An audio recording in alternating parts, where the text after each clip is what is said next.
its inception in 2019 to, probably late 2022, AEW was everything I ever wanted pro wrestling to be. The storylines and feuds were based much more in who was the better wrestler and stronger competitor than it was who got who pregnant against their will and eventually lost the baby live on television. The in-ring action, while sometimes way too much and over the top for my liking, was usually pulse-pounding, genuinely engaging stuff. AEW gave me something I had not gotten anywhere else in pro wrestling in nearly 20 years, in that I often did not know who was going to win a given match. Leading into Kenny Omega versus Hangman Page for the world title, there was a situation where Hangman wound up the lone good guy against several bad guys. In WWE, that babyface would obviously find a way to pull it out. The heels would be like, "There's no way, how did he do that?" And then we would get to pay-per-view with the good guy having all the momentum in the world. You could call it a mile away. Not here. I appreciated not only the exposure to a whole new roster of wrestlers, but there were established names mixed in here as well. Before long, guys started jumping ship, Monday Night Wars style. In no time flat, my all-time favorites started showing up in AEW. From Sting in 2020 to CM Punk in 2021, even Jeff Hardy in 2022. And look, not all of these wound up working out in the long run, but the jolt of electricity, the spark of genuine love for professional wrestling, it had been reignited in me. And that's a fire that had gone out on several occasions in the past, for years at a time at that. So to be in the thick of it again, having a blast, I was so happy.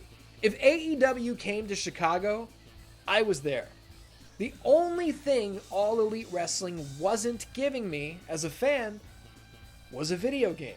A video game where I could take control of these brand new guys and girls. A video game where I could recreate the crazy moonsaults off the cage and slams through the glass and barbed wire. A video game where I could compete on Dynamite and Rampage against the Kenny Omegas and the Britt Bakers. Flashing back to the Monday Night War again, it was amazing to be able to watch Nitro and then throw on Revenge or maybe Mayhem to put my own spin on things. Or to finish SmackDown and run immediately to No Mercy or, well, SmackDown. Wrestling is something that has always gotten my gears turning, my imagination running wild. And to have an inspiration like AEW in my life, with no video game canvas to paint on, so to speak, it left a void in the experience.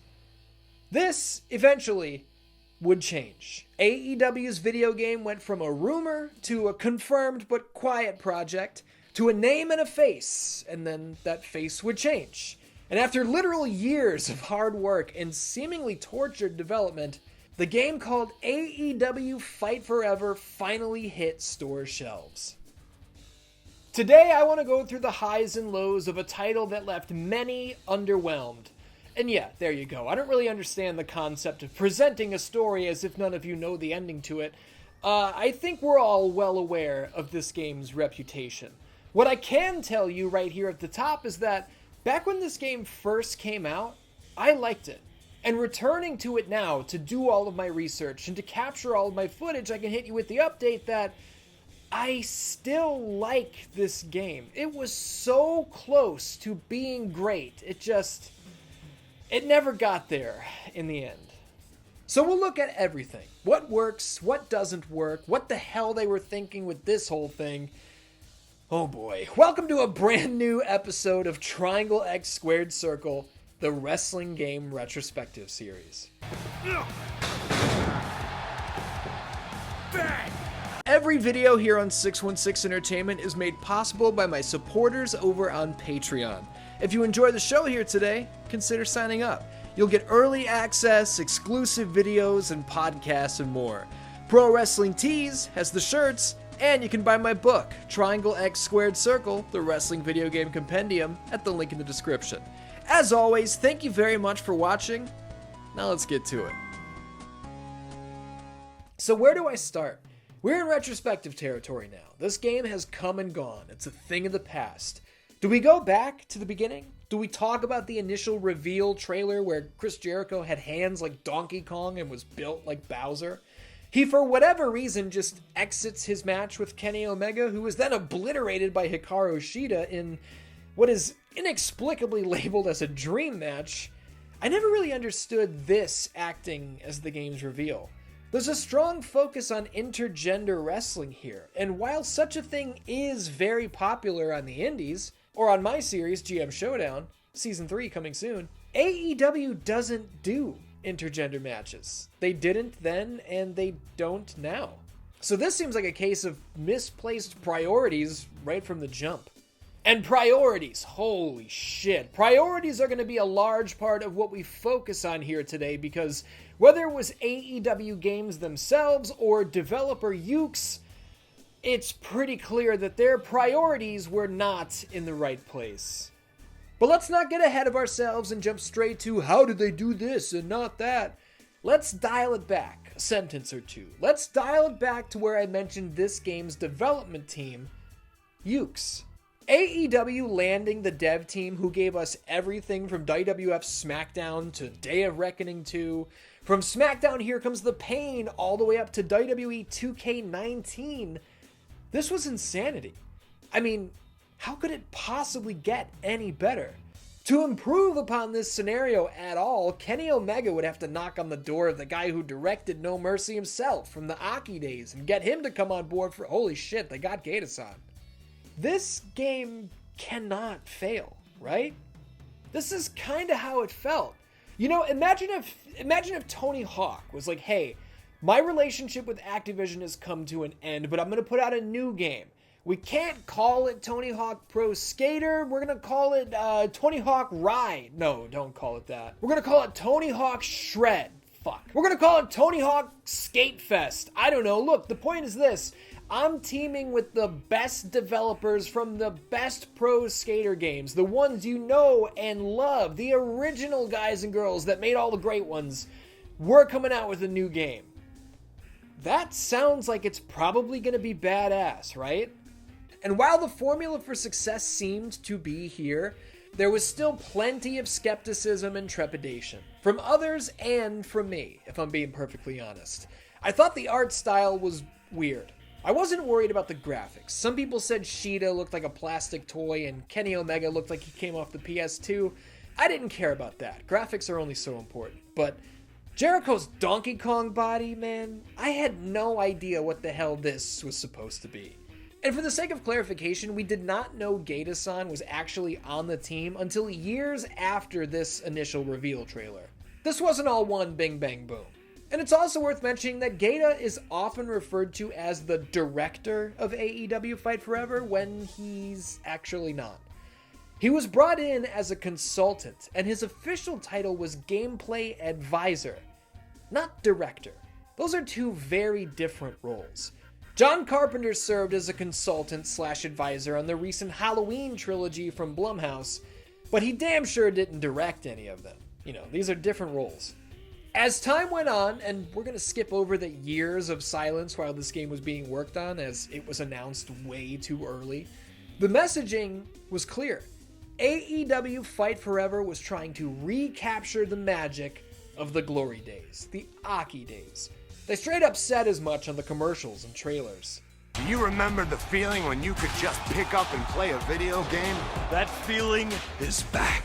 Are you ready to reignite the magic? And hey, with Gaeta-san being joined by Daiichi Takuchi as animation advisor, who worked at Aki on WWF WrestleMania 2000, WWF No Mercy, Def Jam New York, and more, along with Justin Leeper on narrative design, the man who wrote the Road to WrestleMania stories for SmackDown vs. Raw 2009, 2010, and 2011, I maintain it was all here.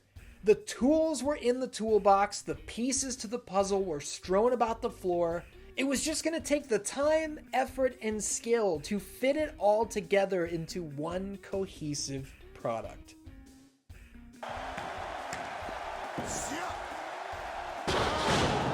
It's been wild. What a great match we've had tonight.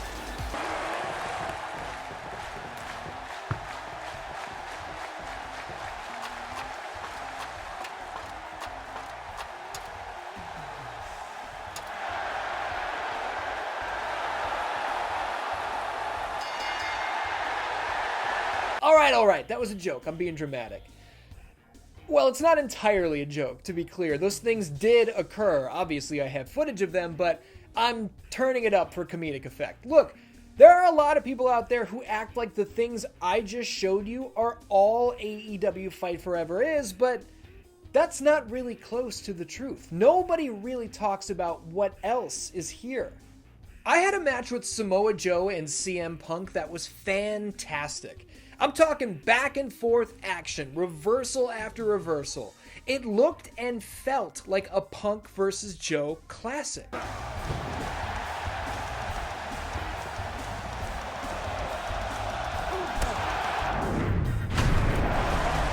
I put Christian on thumbtacks and I swantoned him as he was getting up, smashing him face first into the spikes with blood shooting everywhere.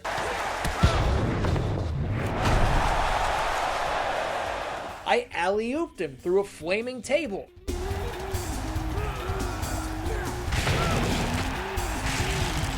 I hit a swanton over the top rope to the outside through a table. This Kenny Omega versus Adam Copeland match, ending with a one-winged angel off the second rope. Forget about it. And don't worry about this being Kenny's first match in over 2,000 years. Ring rust is not a factor for the best bout machine.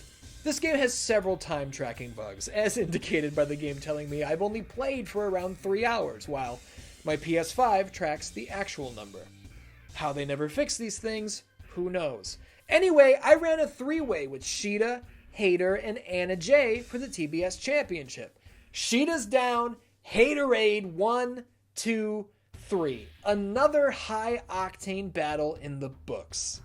1, 2, 3. I like this game a lot, man. I do. I think AEW Fight Forever is extremely competent from a gameplay perspective. I like the way it feels. I do not particularly care for the way it operates. What do I mean by that? Let me explain. I had an awesome women's world title match between Toni Storm and Chris Statlander. I hit the Storm Zero, that's all she wrote, and knew. Loved it. The only problem is that this match was 3.5 minutes long. FTR versus Jungle Jack and Luchasaurus. Cool match, fun to play. Dax the Axe hits the powerbomb for the pin. 3 minutes. That's too short, man. Now, am I playing on the normal difficulty? Yes, I am.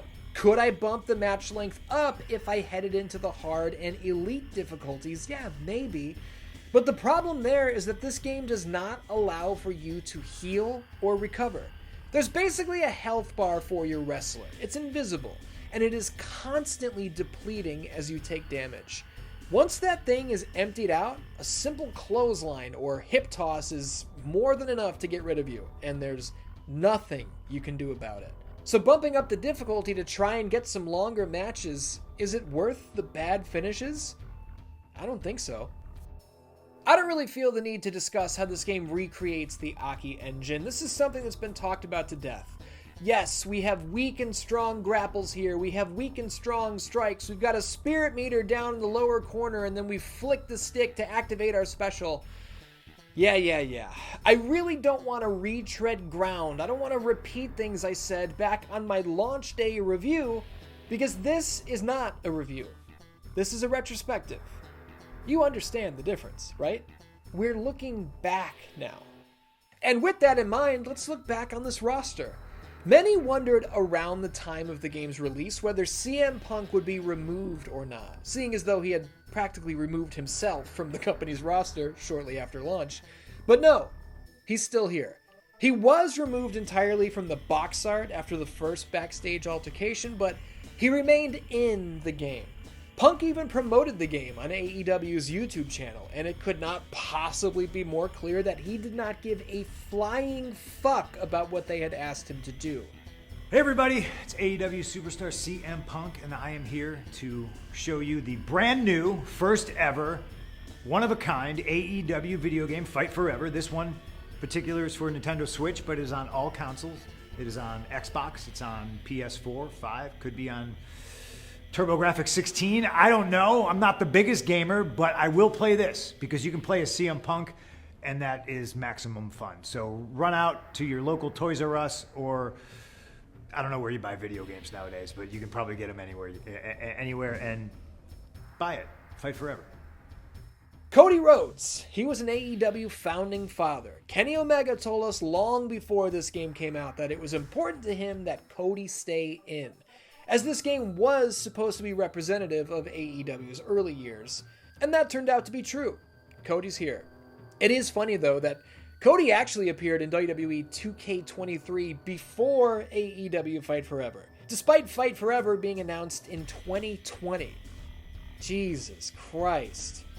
Many of the names missing from the base roster would eventually come home as overpriced DLC, which is either better than nothing or much worse, depending on how you feel about microtransactions. And if you paid the prices asked for the 4 season passes upon release, you dropped over $80 on this shit. Did I pay that much? Absolutely not. I actually didn't buy any of this DLC until I committed to making this video, and part of the reason I decided to make this video now is because the mega pack of like all 4 season passes was on a major sale on the PSN for like $20. $80. Get the fuck out of here. This shit should come with a Toni Storm pile driver for $80. And Toni Storm, how about it? She had introduced the Timeless character on television in August of 2023. Toni wasn't added into the game until early 2024, and she wasn't exactly timeless. This was Outcast Toni Storm, representative of her time with Saraya and Ruby Soho. Ruby was base roster. Toni was late, outdated DLC. Saraya never showed up. Fucking Owen Hart did, though, which is still kind of bizarre, but welcomed. I'm glad Owen's legacy lives on, and I'm glad I could book a match between Owen Hart and Bryan Danielson. This was a banger, too, and this was actually where I learned that you can take control during a post-match celebration and either continue dealing damage or offer a handshake to your opponent. That's awesome. What's not awesome are the create modes. Again, this is something I won't spend a ton of time on because not much has changed since my launch review, but Create a Wrestler here is extremely limited. Look at the artist formerly known as Mike Charles. This is the most normal man in the history of the world, right? Tell me why this is the best I can fucking do in this game. Are you my asshole? How is there not just a standard short male haircut and a standard full beard in this game? How is this possible?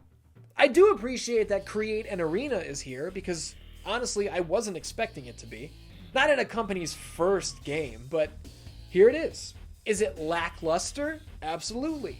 But it's here at the end of the day, and it allowed me to make updates to AEW's existing shows. I always felt Rampage should have set itself apart by having graphics on the canvas and orange ropes to fit with the theme of the program, so I put my idea into practice. Dynamite's updated arena cost money and was still somehow outdated shortly after it released, so I made the update myself, applying the white ring ropes they use today. I don't have the current Dynamite logo because they never put that in the game. Nor do I have the Collision anything. Because despite launching the program in June of 2023, I know because I was there, they never bothered to put it in the game at all. Not even the logo is here for use in Create an Arena. So this simple red-themed arena I made, this is the best I can do for Collision, I guess. Same with Ring of Honor. Here you go. This is my best attempt at a classic indie ROH. AEW owns Ring of Honor. They bought it in March of 2022, so I have no idea why they wouldn't at least put the fucking logo in the game for use in this mode, but hey man, who knows? When you're looking to make something original, you can have some fun. I modeled this ring after Stone Crow Combustion, which is No Taxes Nigel Bravo's promotion on our series GM Showdown. Season 3 coming soon. And let's get away from created arenas to take a look at some of the DLC arenas, all of which required a microtransaction purchase. We've got the beach, which is kind of cool. We've got the Evening Beach, which is pretty much the exact same thing with a different lighting set. Then there's Fight Forever, which prompted my girlfriend, the beautiful Tara Darcy, to ask, is this Matt Hardy's house or something? And then there's the Japan Shrine. The red and white stripes give major rising sun flag vibes, at least to me, which is maybe considered in poor taste, but maybe that wasn't their intention. Yuke's is a Japanese development team though, so I would imagine they knew what they were doing, and maybe I'm just reading too much into it? I don't know. You want to know something kind of cool? Run a ladder match in the Fight Forever or Japan Shrine arenas, and you'll actually see that there's a sensical explanation for how the chip is hanging above the ring. There's a horizontal cable stretched across and over the ring, rather than a vertical cable hanging from space because we're outdoors. I like that attention to detail. I don't like that the Women's World Championship still looks like this, however, which was the belt's first design. I hate to keep repeating dates, but I feel like it's necessary. AEW Fight Forever released in June of 2023. This belt design was retired and replaced with this one in March of 2022. Come on, man. So I started this retrospective in a fairly positive light. The gameplay is fun, I maintain. It's easy to pick up, it's engaging. After going through that, I've basically had the shovel out for the entire rest of this video. So let's pause on the burials for a second and shift our focus to a couple more positives. The crowd in this game is unbelievable. This sounds like a pro wrestling crowd. Or it sounds like an AEW crowd. WWE crowds often sit on their hands and are not paying attention to anything that's happening unless they've got a sing-along to participate in, but that's besides the point. Listen to not only the crowd, but the impact on the ring, the sound of the slams, and all the rest.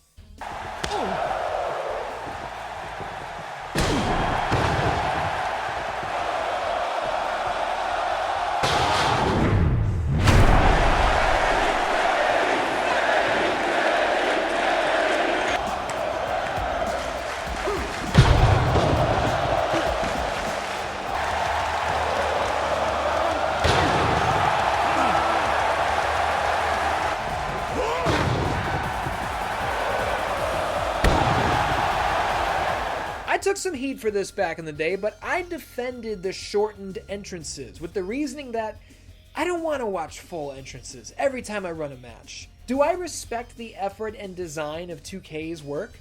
Absolutely. And when you're in the mood for this, it hits perfectly. But for a faster, more fun, and more old school style game like Fight Forever is, these No Mercy-esque entrances, they do it for me. And I like how we can change the camera angles with the shoulder buttons and trigger our own pyro. I think that's cool. Not to bring up WWE again, but I can't help but wonder if the freeform third-person camera introduced in 2K25 was developer Visual Concepts seeing this feature and going, oh, that is cool. Why don't we do something like that? I definitely appreciate the ability to get a bag of thumbtacks from under the ring, spread them out, and turn my opponent into a human pincushion. This is the type of thing that we just had to use our imaginations for back in the day. And I actually did not know this until I was researching for this video, but apparently SmackDown vs. Raw 2009 had thumbtacks, but only on the Nintendo Wii version. What a strange little piece of history this is. Obviously they're much more brutal here in Fight Forever. Flaming tables are not new to wrestling games, but they're always appreciated, that's for sure. Check out this sunset flip powerbomb I hit off a ladder, slamming into another ladder. That's nasty, man.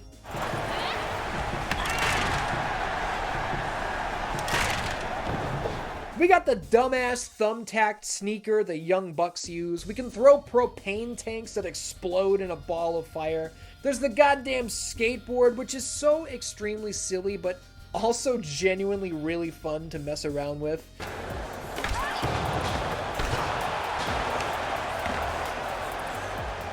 I like breaking down the Titantron screen before shattering it completely. This is all out of the classic wrestling game playbook. The skateboard is akin to Undertaker's motorcycle from Here Comes the Pain. Breaking the screen and the exploding tanks kinda reminds me of the combustible cars.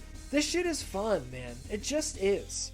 And before I get off weapons, listen to the sound of the tables breaking in this game.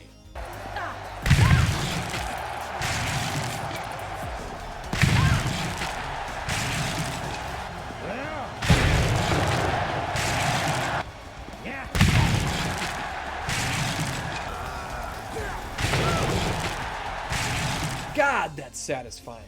Same deal with the big bang in the exploding barbed wire deathmatch.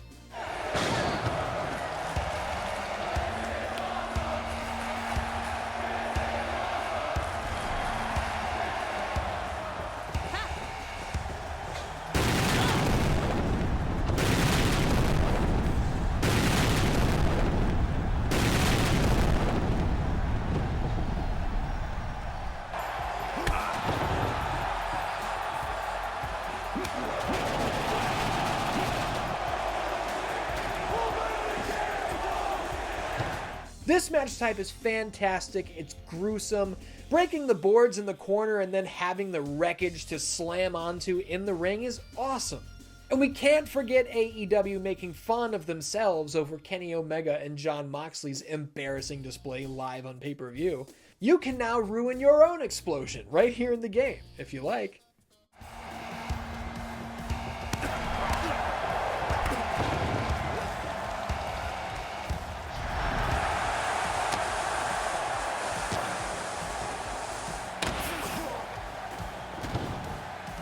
Here's the thing, the people who talk about AEW Fight Forever like it's total garbage, like it's a complete piece of shit through and through, there are no redeeming factors, they're just wrong. And maybe I'm talking to you right now, I don't mind telling you to your face, you're wrong. This is not an all-time great, obviously. I'm not saying that this is any better than WWE 2K or anything like that, but I think it's important to put things into perspective. This was AEW's first, and thus far, only video game. And I think that counts for something. Look at TNA's first video game. Another game that I like, by the way. A game with amazing graphics. A game that's still fun to play in short bursts. I'm putting this game over while also recognizing that this wasn't as good as it needed to be to really make a splash and cement itself amongst the greats. Not even close. AEW Fight Forever is better than TNA Impact. WWE Legends of WrestleMania came and went. This game sucks. Fight Forever is much better than this.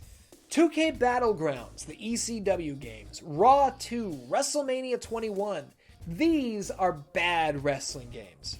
AEW Fight Forever does not belong in the conversation with these games. And if you put it there, I'm afraid I cannot take you seriously.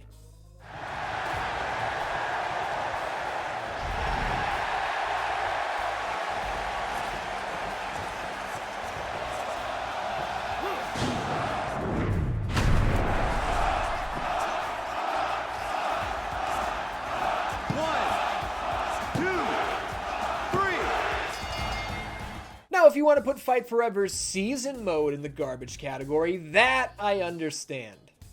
Let's take a look at this without going week by week and wasting a ton of time. We've got choices to make, a handful of possible storyline scenarios to play through, and that's about it as far as variety is concerned. You're either going to go for the tag titles or you won't. Maybe you'll get wrapped up with the Young Bucks, or you won't. There's an angle with the Death Triangle that doesn't really follow any structure or make any sense whatsoever. Maybe you'll get to face CM Punk on Rampage, blah blah blah.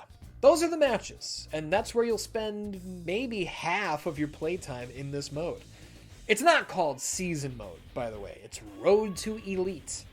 And that name is fitting, I suppose, as much of your time is spent on the road. In restaurants, eating local cuisine. In the gym, lifting weights. Every match earns us cash to use in the menus to unlock things, but outside of a select few wrestlers or maybe create an arena piece or two, what do I want any of this for? What's the point? Oh, I can unlock Finn Balor or Roman Reigns' entrance animation. For what? I can't manage to recreate this guy. You think I'm gonna bother trying to copy WWE guys? Please. I do like that we can take risks on Dark and Rampage action for an extra payoff. That's a cool little idea. I'll put that over. But keep in mind, you're also going to run into the Bucks, who will ask you to play mini games like this weird baseball shit and the coin collecting. And Simon Says, but it's Penta, so Penta Says. Remember earlier when I was talking about priorities and how they were seemingly all over the place in the production of this game? This, right here, these mini games and the sheer state of Road to Elite mode, I feel like this speaks volumes to the mismanagement and the priorities problems. And it's worth noting again that the narrative lead from WWE's SmackDown vs. Raw 2009, 2010, and 2011 wrote the narrative for Road to Elite mode. This guy had experience doing this, so how it all fell apart this badly is really anybody's guess. I'm not trying to repeat myself in other videos I've made about this game, but how the fuck do we have home run fucking derby and we don't have a steel cage match? How does this happen? We've got a ladder match that's one-on-one only in 2023. Unacceptable. You've got tables in this game. You couldn't have added a table match option to pad out the modes even slightly. This all gets so much worse when we turn our attention from what wasn't added to the game to look at what was added to the game.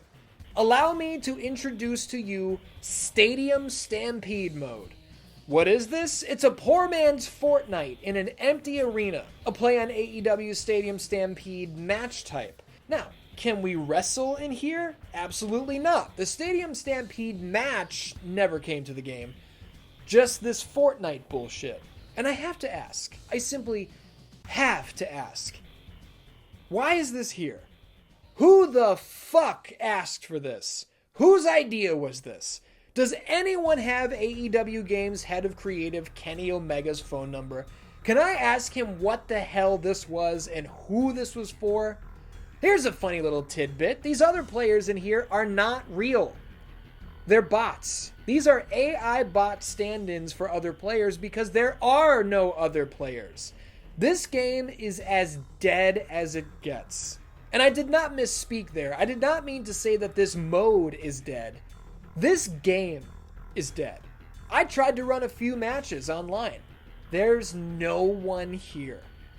I looked at the Steam charts. Through the entirety of 2025, Fight Forever averaged about 5 players per day. Unbelievable. Stadium Stampede wasn't the only mode added in as DLC though. We were also treated to Beat the Elite mode and Tournament mode. Beat the Elite is just an arcade ladder where the final match is against one of the Elite. That means that this isn't really anything new at all. It's just a series of matches with some new menu art in between. Tournament mode is exactly what it sounds like. We can set our own bracket and play through or simulate it. I love tournaments. I'm a big fan. I took a bunch of heat from boneheads who don't understand what a tournament is when I pointed out that Mortal Kombat has actually never featured a real structured tournament in any way, but that's neither here nor there. This, too, is just a series of matches with some new menu graphics. Well, I guess we do get confetti when we win in the finals. That's new.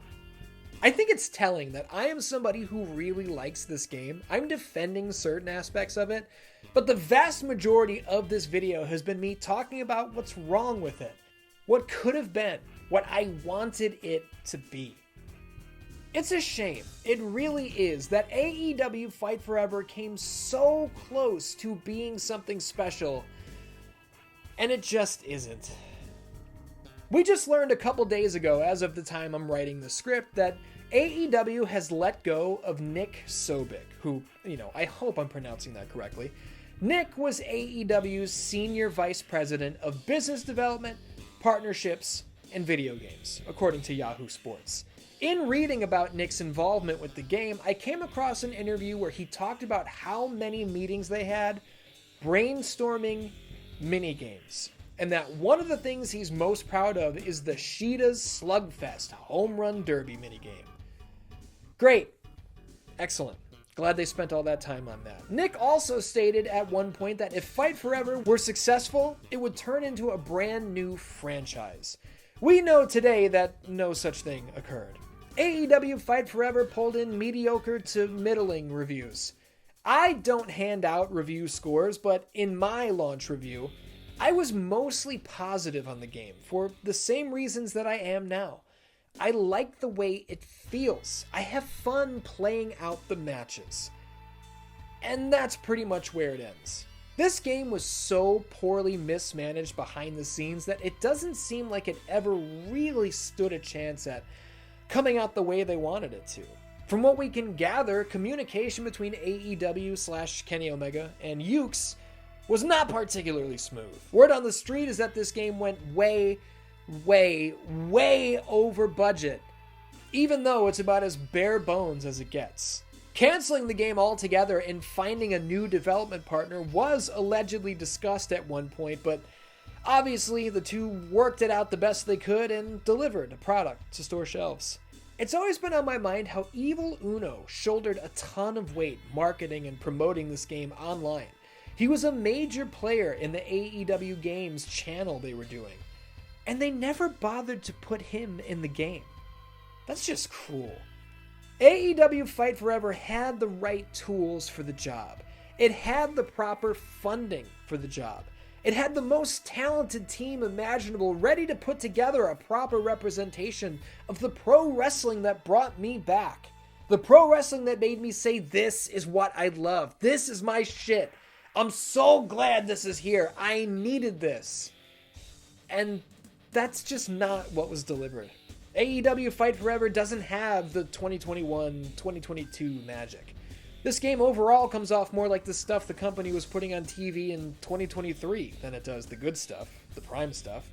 Fight Forever is not the video game equivalent of Kenny vs. Hanger, or Kenny vs. Danielson, Punk vs. Kingston, or Punk vs. MJF. Fight Forever is MJF versus Adam Cole. Fight Forever is Jon Moxley's horrendous fucking 4th world title run. There were bright spots, sure. It was entertaining and engaging for some, but it had no legs. Nothing lasting. It's stuff that people look back on and go, oh yeah, that wasn't great, was it? And it sucks because I probably like this game more than anybody watching this video. I'm just being realistic and honest, as always. I hope they haven't given up. I hope AEW truly is willing to fight forever to make a great video game. But I'm not holding my breath. Thank you for watching. That's going to do it. Another Triangle X Squared Circle wrestling game retrospective here on the channel. I also wrote an entire book of these wrestling game retrospectives, presented in a different way, obviously, because this is print, and you write differently for print than you do for video. Yes, I covered AEW Fight Forever in my book. No, this video is not just a video version of that. I completely rewrote it, and I covered a lot more stuff. Patreon.com/616entertainment is where you can get exclusive access to videos that are not posted here on YouTube. Uncensored videos, GM Showdown 3's pay-per-views are going to be over there. Monday Night Blitz 3 is over there. I do Q&A podcasts. I do all sorts of stuff. You know what you do? You watch this video. I greatly appreciate that. So I will say now, until next time, thank you for watching, and I will see you soon.